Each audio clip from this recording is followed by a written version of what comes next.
Vida em Condomínio, com Kênio Pereira. Agora, 9h58. Ei, Kênio, bom dia pra você. Tá nos ouvindo por aí, tudo bem? Oi, Kênio? Eis, Kênio travou. Nós vamos refazer a ligação. Ainda bem que travou com um sorriso, né? Você que tá na nossa live, olha lá. Kênio, destravou. Travou.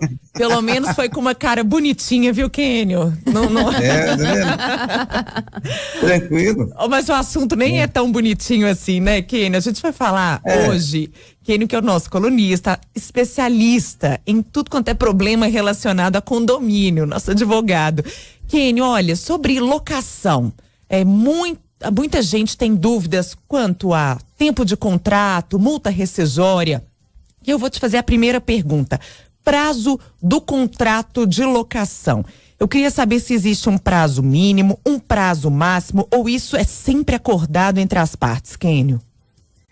A lei deixa muito livre a questão do prazo. Depende das partes. Mas no Brasil, a lei do inquilinato estimula o contrato de 30 meses, que possibilita o proprietário, o locador, retomar o imóvel fim do prazo contratual.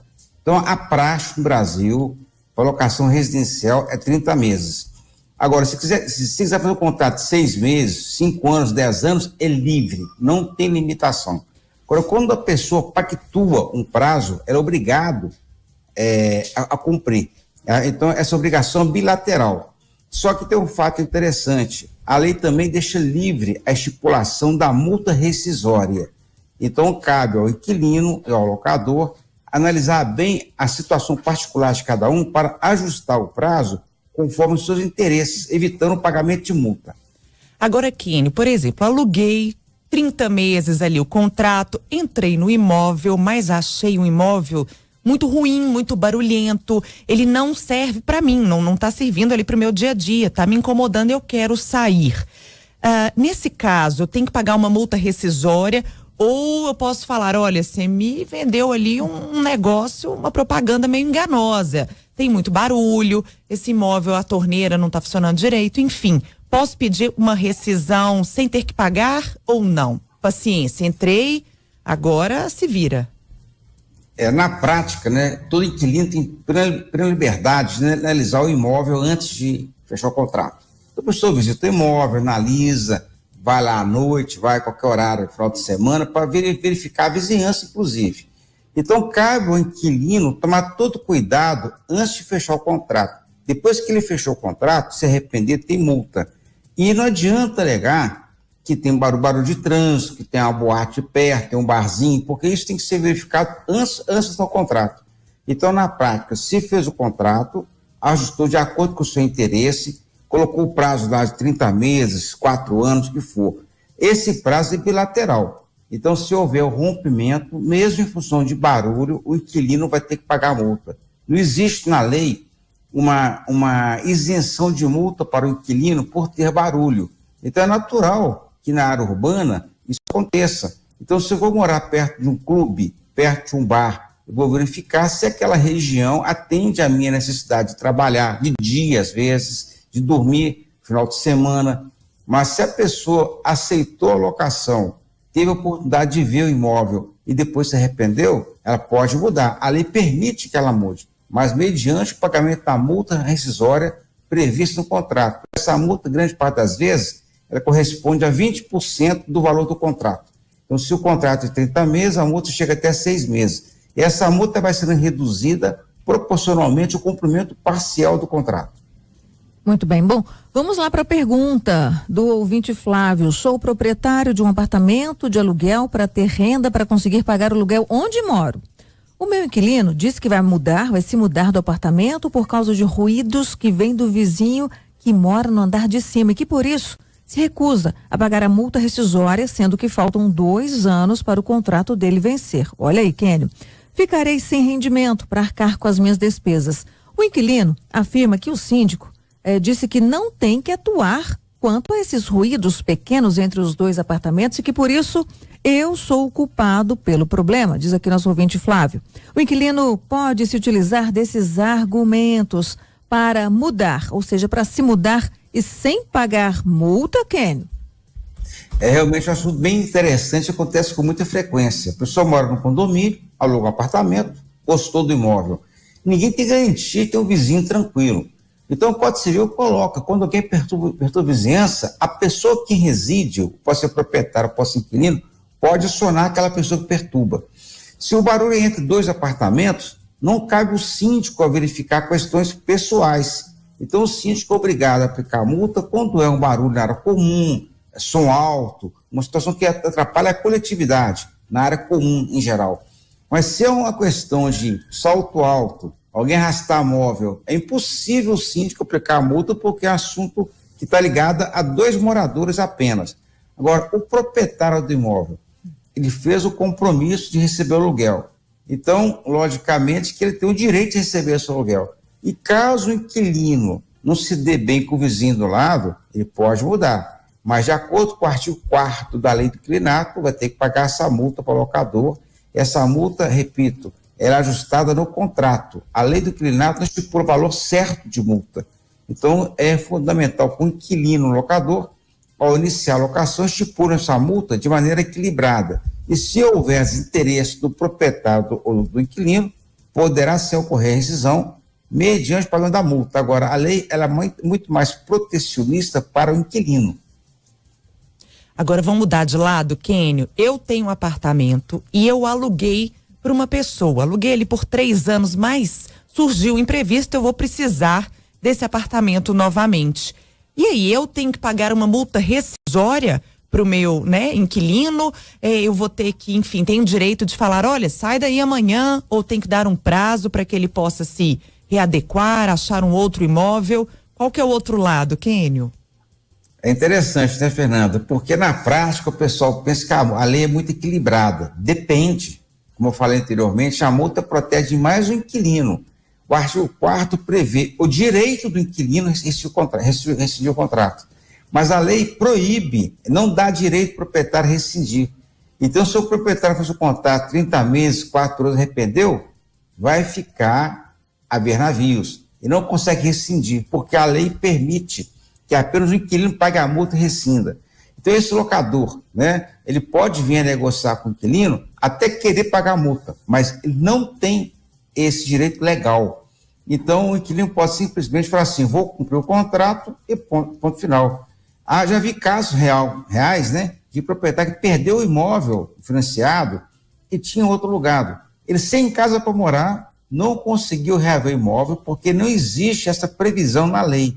Então, a lei protege mais o inquilino e, nesse ponto, o locador ele fica numa situação mais vulnerável em relação ao prazo contratual. Vixe, então às vezes o melhor é não fazer contratos tão longos, Kênio? Enfim, dependendo da situação de cada pessoa, porque pode ter um imprevisto e você ficar a ver navios, como você disse. Será que é melhor fazer contratos menorzinhos, assim, com um prazo, mais rápido? A lei é livre, Então, imagina que aquele inquilino vai gastar muito dinheiro numa obra, fazer investimento no imóvel, que é um contrato de 5 anos. Agora, imagina aquele inquilino que veio só para a capital mineira para estudar um curso. Então, o contrato de 30 meses para ele pode ser muito longo. Então, vai depender do caso concreto em relação ao interesse, E nada de fazer um contrato baseado na emoção, sem pensar, porque qualquer rescisão acarreta prejuízo. Muito bem. Bom, vamos lá para mais uma questão, Kênio. Geralmente a multa rescisória de uma locação é fixada no contrato com base em 20% do valor do contrato, tá? Aí é o seguinte, sendo que o seu valor é reduzido conforme o cumprimento parcial do prazo determinado da locação. Se o contrato é de 30 meses e a multa é de 6 meses, é possível, Kênio, o locador exigir a multa integral de 6 meses em qualquer tipo de infração, até mesmo por desocupação antecipada? É uma pergunta bem interessante, gente. A lei do inquilinato, ela trata a multa de 2 maneiras. Uma coisa é a multa por infração contratual geral, tipo uma sublocação, A pessoa desvia a locação comercial e faz uma moradia ou vice-versa. Então, essa infração contratual, a multa é integral, porque ele está infringindo uma obrigação legal que proíbe né, que ele transfira a locação para terceiros ou mude a atividade exercida no imóvel. Agora, a multa por desocupação antecipada, ela é sempre reduzida. Há contratos que colocam assim, a multa é integral, não pode reduzir, isso é ilegal. Então a lei protege o inquilino, a multa pode ser reduzida proporcional ao cumprimento do contrato. Então se ele tem um contrato de 30 meses e cumpriu 10 meses, faltam 20, ele vai ter uma redução da multa de 1/3. Se ele cumprir metade do contrato, a multa cai 50%. Então é muito justo isso. Agora, o que eu acho abusivo às vezes, o inquilino não quer pagar multa nenhuma, porque o proprietário vai ter despesas para realugar o apartamento, pagar condomínio, IPTU, ficar vazio o imóvel. Então o contrato, ele visa o quê? Proteger ambas as partes. Então, a multa por desocupação antecipada, ela está sujeita sim à redução proporcional.